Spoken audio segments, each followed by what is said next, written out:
Hey, beautiful friends. This is Sarah Blumenfeld, host of Networking Done Different. Thanks for listening. Today, I'm joined by my dear and longtime friend, Misty Bacon Renner, and she is here to talk about her book, Hope Rising. Welcome, Misty. Thank you. It's so good to see you. Yeah, always, always. So give us a little background about you and your life and how you came to write this book. Okay. So I got divorced in, I think 2007. Let's go with that. 2007. And Nobody's going to look it up.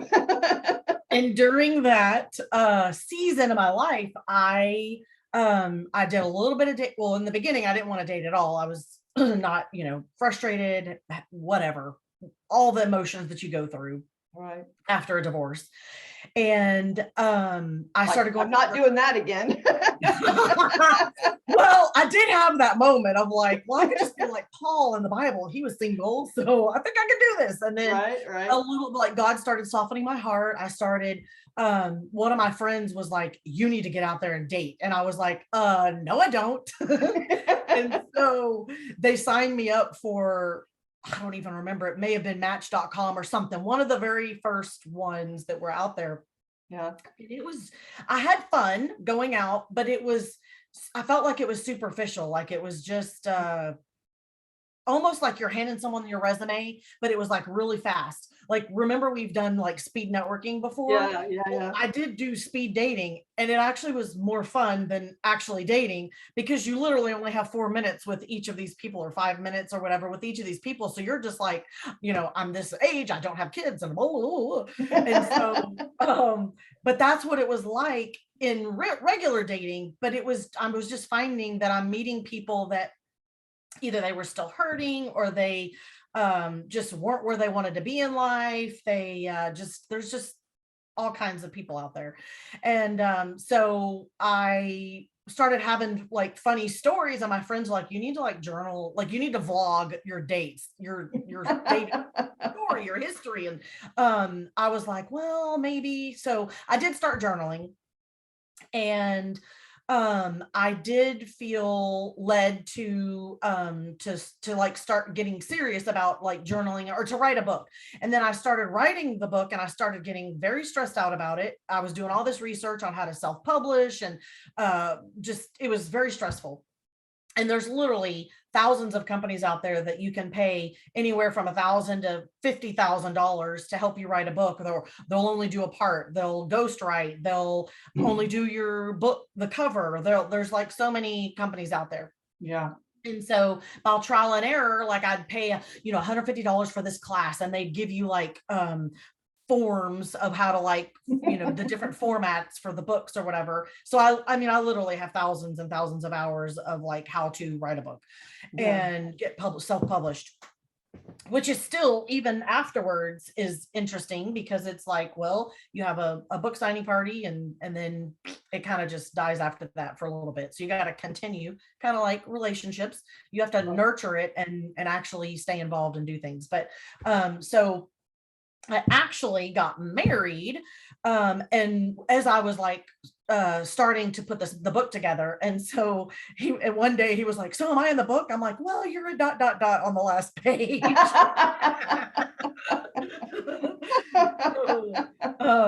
Yeah, that's where we are. I just I felt like I was supposed to do this, and just was being obedient by journaling. And then once I got into the rhythm, I actually did find a company that I thought I was getting ghostwriting, meaning I would tell them everything, they would write it, and then I would help them edit or tweak it or whatever. And that's not what happened.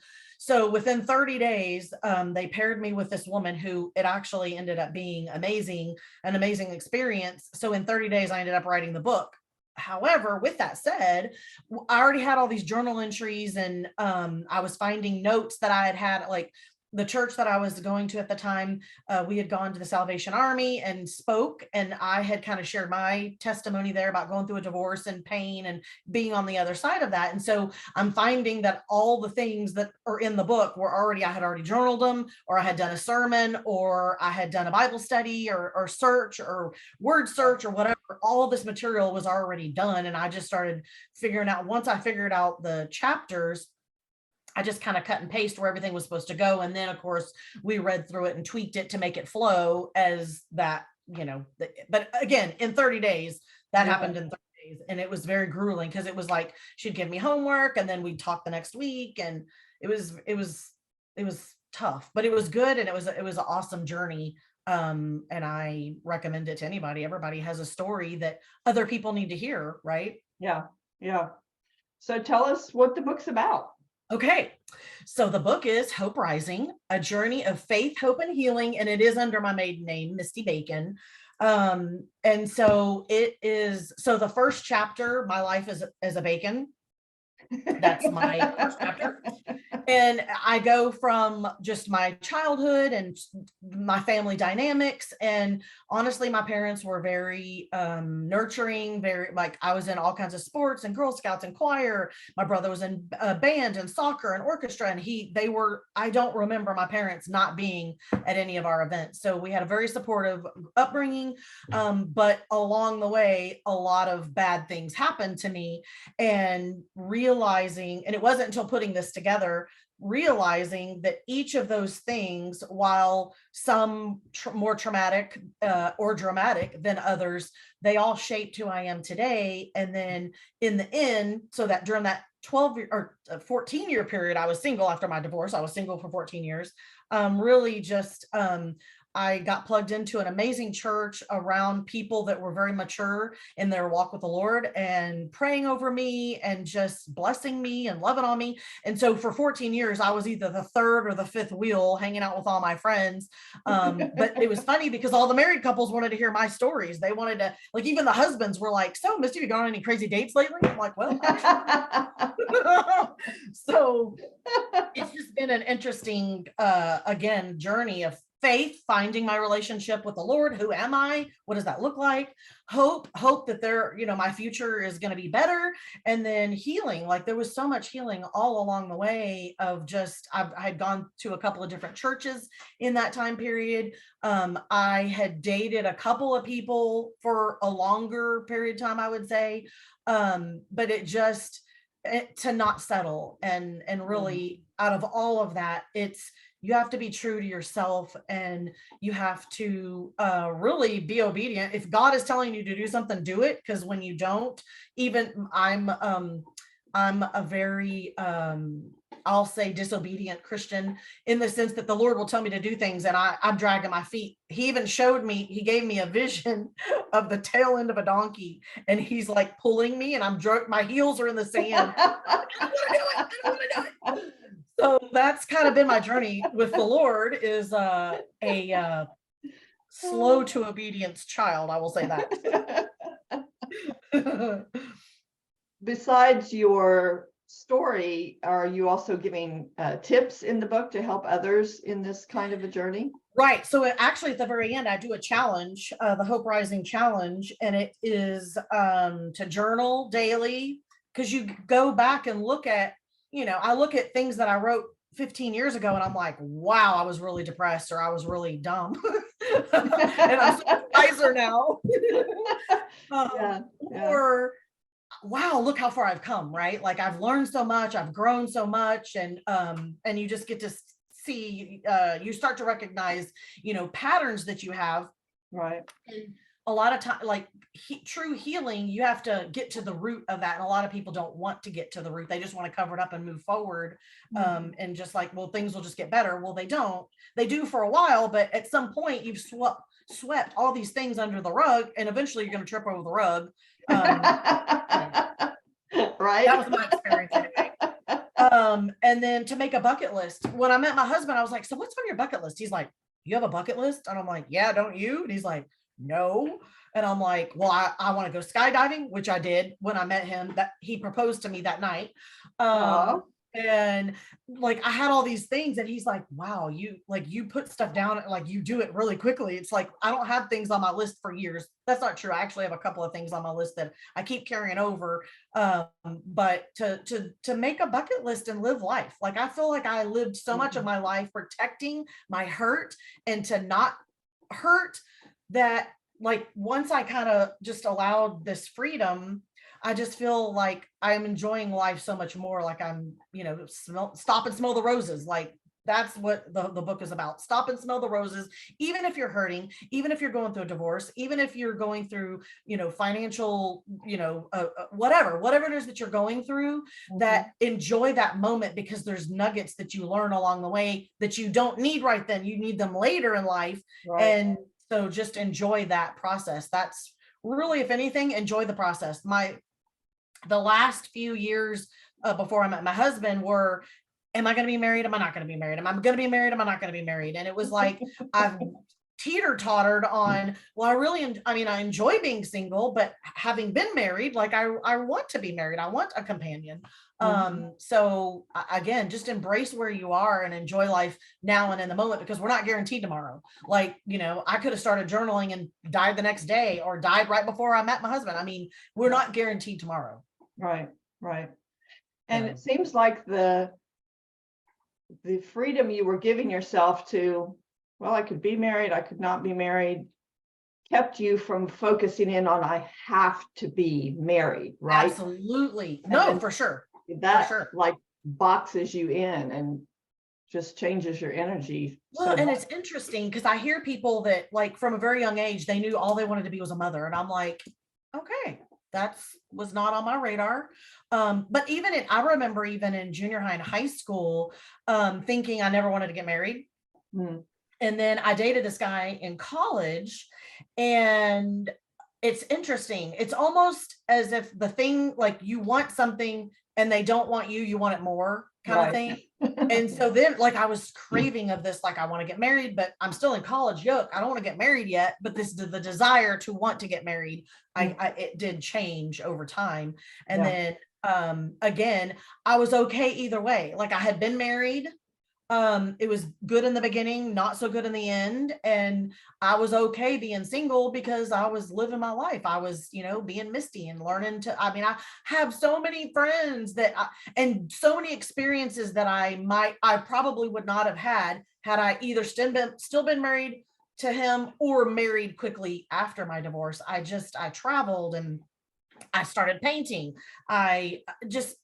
So many things that I got to do when I, again, truly just let myself just be free to enjoy life and where I was in the moment. And even sometimes I still struggle with that of like, oh, my business should be further along, or my weight, I'm a little struggling with my weight. And, by the time I'm 50, I want to look like this. And I'm like, stop putting those pressures on yourself. Right. Not that I'm not a goal-oriented person, I am, but I don't want to be an overachiever or I don't want it to be so much that it takes the distraction of enjoying where I am in the moment. Yeah, for sure. Yeah. Describe a little bit how to journal and how to do a bucket list in the event that someone listening hasn't really heard of those concepts. Absolutely. And I'll start with a bucket list because that's a little easier. Okay. Like if you've always wanted to learn to paint, learn to crochet, learn to change a tire, like put that on your bucket list. That's one. And then once you start the list, it'll start flowing, as it was with my husband. We were in the car and I asked him, and again, we were only dating at the time, but I was like, so have you ever wanted to learn to play an instrument? He's like, yeah, the guitar. I'm like, put it on your list. Yeah. And then he's like, well, and I said, what about travel? And he's like, well, yeah, I want to go to Australia, put it on the list. Like, and then the things that you wanted to do that you haven't done, or, that even the task list that you wanted to paint the window or, paint the exterior of your home or whatever, paint a car, like whatever. I can't even think of anything. Something's on my list. I plan it and then I do it. Yeah. And so that's the bucket list. And there's a movie, The Bucket List. Watch it. It's really cute. It's Morgan Freeman. That'll explain it really well. It's so cute. And he didn't have a bucket list either. And his friends like pulls out this thing and he's like, this is on my bucket list. And he's like, let's do it. Oh, and then have someone, do it with you. Like I had, when I learned to paint. I had one of my best friends, we had gone on a vacation, and when she was going to come over, we had printed out pictures of our trip so that when we were going to do a photo album. And I was like, I just had this urge to buy paints and canvas, like cheap paints, canvas and paintbrushes. So I bought all this stuff because we years before we had gone to like Painting with a Twist or something, those places, they're all over the place now.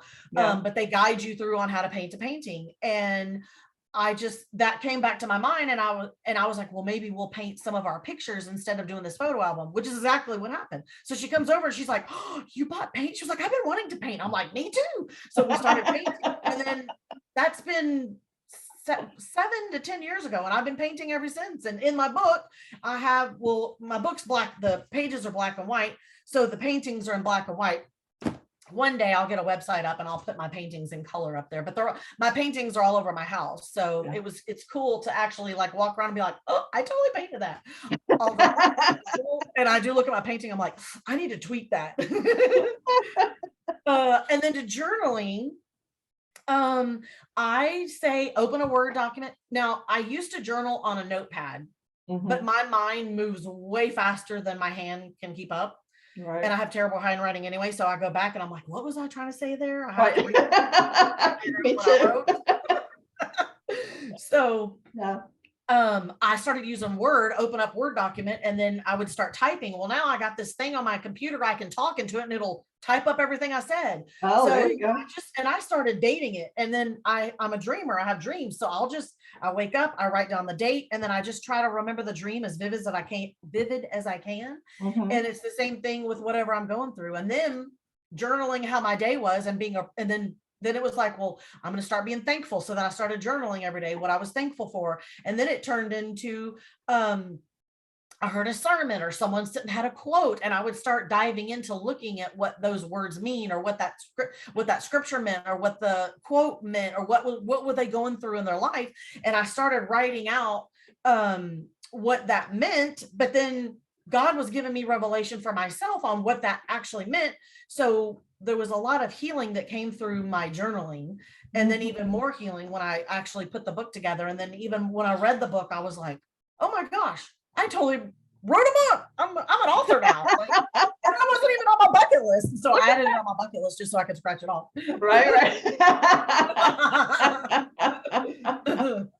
But I would start, the easiest thing would be just open up Word document, put the date in, and then just, how was your day? Who did you talk to? Or how did you feel? I was angry today. Well, why were you angry? And then the more you do it, the more it'll just come natural to you. My husband is not a writer. It makes him very nervous, because in book 2, I wanted to ask him, or I have an idea for a book where it's like he said, she said, and we pick several stories. And on one side of the book, it's my version of those stories. And then you flip it over and it's his version of those stories. And he's like, well, I'm nervous. I don't know how to write. And I was like, we'll just talk about it. So I'll ask him questions, and then I just type up what he says, and then we'll figure it out later how we work all that together. So right. Well, that was going to be a question. Is there a second book, or a third or fourth? There is. So Hope Still Rising is a book.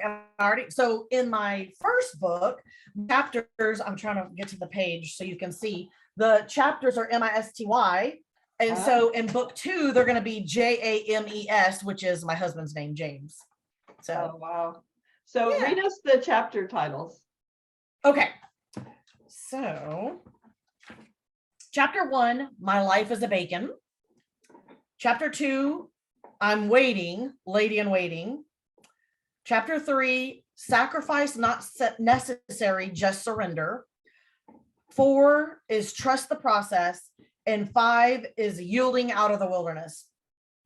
And there's literally, like, in the book is literally dreams that I've had, conversations that I had with people that I was dating at the time or talking to.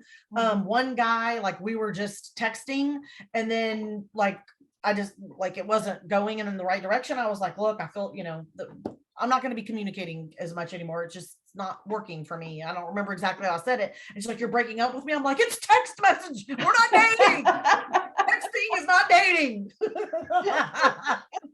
If if I have not seen you face to face, we're not dating. Like, seriously. Right. Oh my gosh. That's hilarious. Well, that's awesome. That I love hearing your journey with this, and also knowing that you're continuing the process of journaling and writing additional books. Once you get started in that, if you just keep going, it becomes an easier process, and you can share even more deeply each time because you get into that groove.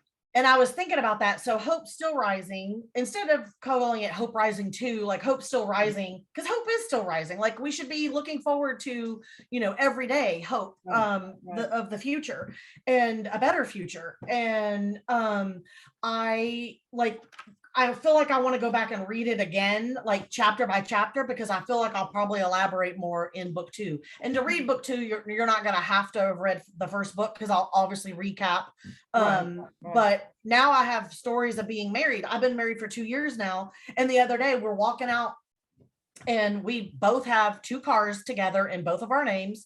And I was like, oh, your truck, are we taking your truck or my car? And he's like, we're taking our car. And I was like, sorry. Married for 2 years, and I'm still like his and hers. And it's not out of like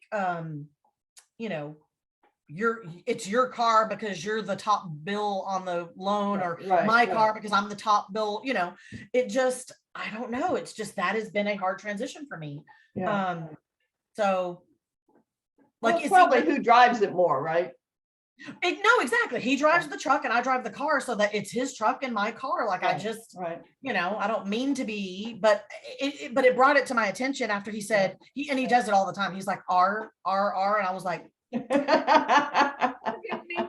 so 2 years in, and I'm still learning to, not be so independent. But isn't it fun that it's all still a learning process? It's not like, okay, I'm married now, we're done. No. And I'm telling you, I have people that I see all the time, and it's so funny. We'll go to church, we'll go to our parents' house, we'll go whatever, all the time. And we see people, the way they act with each other, and we're like, we're never going to do that. Like, I will never disrespect you in front of people. I will never talk to you like that in front of people. I don't talk to him like that when no one else is around. I'm not going to do that in front of other people. And we have both said, like, our marriage is different, and I want it, and I want to protect that. So we have date night every Friday night. And last Friday, I ended up going to a Deer Park Rotary event. And so we weren't able to be together. And so yesterday on his way home from work, he texted me and he's like, can I take you on a date? And I was like, yeah. So it's been really awesome. And so I feel like I want to preserve that. And I don't want to be this old married couple where, they don't want to hold hands and they barely like each other. They're just roommates. Like, I don't ever want it to get like that. And it's like any relationship, you have to nurture that. You have to be intentional with that. And I definitely was not that in my first marriage. And I, did have an opportunity to apologize to him for things that I did or didn't do in the marriage that affected the relationship, which also there's healing in that too. But anyway, yes, loving the moment, loving where we are. We're fighting to, like, we want to be married for 20, 30 years and still be in our honeymoon phase. Yeah. And as you said, it just takes the intention to do that, and the attention to your relationship every day. It does. And it's easy to get into, because I remember last year saying to him, I don't feel like we're in the honeymoon phase over, and I'm not ready for the honeymoon phase to be over. And so we started making more of a conscious effort of, like, because in the beginning we would compliment each other. And in the beginning we saw at our church, we saw this couple like do a little sermon or whatever on relationship. And the woman tells this story about how her husband outserved her. And so we've taken that on. Like, if I'm brushing my teeth, getting ready, and he's getting out of the shower, when he turns the water off, like, I run and get his towel, and I'm like standing there, and he's like, you're not going to outserve me today. And so we've made it this fun. It started out as a joke, but now it's like every day we're trying to outserve each other, which is cool, because we're putting each other's needs before our own needs, which is really how you should live and how all relationships should be. Oh, wow. That's so awesome. I love that. What else, if anything, would you like to share from the book? I just encourage people to go read it. And if you have read it, please go to Amazon and give me a review. That does help your ratings. If you have any questions, let me know, because I'm an encourager. I love to encourage people. So if I have had so many people reach out to me, hey, I want to write a book. I don't even know where to start. Like, totally reach out to me. I'm on Facebook and Instagram, and you could go to my work website, thebaconrealtygroup.com, and get out to reach me, email me or call me, and just to encourage people to don't be stuck in a dead-end job. Like, there's other things to do out there. And I think a lot of people are fearful of change or fearful of trying something new. Yeah. But fear is the, I forgot what the thing is, but it's the unknown, right? Right. Like, fear is false evidence appearing real, right? Right. And you know, you need someone to hold your hand to go through the process, and you know, find that person, who that person is for you, that'll help encourage you, or hold you accountable, or whatever it is you need. Some people like the drill sergeant, and some people just need a more cheerleader. So I'm more of a cheerleader. So Right. So the book is available on Amazon. Amazon, yep, Amazon.com. And I have copies as well, so I have them in stock, and more than happy to meet people. And I do have it does have a page. Hope Rising is a page, so you can go to Misty Bacon Renner, my page, and I think you can find it from there. But if not, go into Facebook and find Hope Rising, and I put little quotes and fun stuff in there. And I'll even ask, because it started out as a small group, I used that as my hey, what do you think of this sentence, or what if you like this color? Or even when I was doing the cover, so the company that I paid, they did 2 options of a cover, and it was terrible. I even drew, I mean, I'm not the greatest artist, but I drew what I wanted, or whatever, and it was nothing like that.